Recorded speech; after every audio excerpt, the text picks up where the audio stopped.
हेडलाईन्सचे प्रायोजक आहे NBC bearings, लांब पळण्यासाठी। शिवसेना राज ठाकरेंकडे जाण्याच्या चर्चांवर फडणवीसांचं उत्तर, असा कुणाचा पक्ष कुणाकडे जात नसतो। आमच्या मनसेसोबत फक्त युती संदर्भात चर्चा सुरू, फडणवीसांकडून स्पष्ट। उद्धव ठाकरे टोमणे बहाद्दर, मी दिलेली उपमा ठाकरे सार्थ ठरवत असतात। फडणवीसांचा टोला, ठाकरेंनी एक वाक्य तरी विकासावर बोलावं, फडणवीसांची टीका। कोल्हापुरात वंचितकडून शाहू महाराजांना पाठिंबा जाहीर, शाहू महाराजांना निवडून आणण्याची जबाबदारी आमची, प्रकाश आंबेडकर यांची प्रतिक्रिया। देशाची वाटचाल एकाधिकारशाहीकडे तर महाराष्ट्र राजकीय दृष्ट्या अस्थिर, शाहू महाराज छत्रपतींकडून खंत व्यक्त।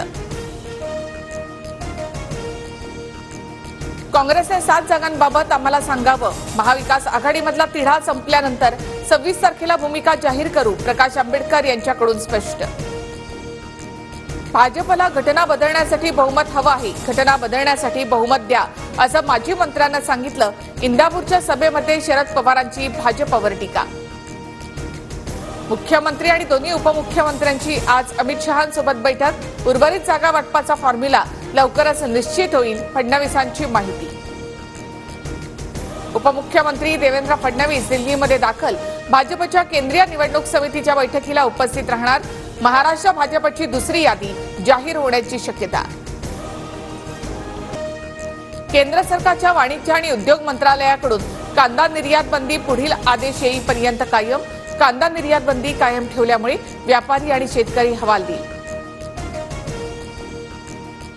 हेडलाईन्सचे प्रायोजक आहे एनबीसी बेरिंग्स, लांब पळण्यासाठी।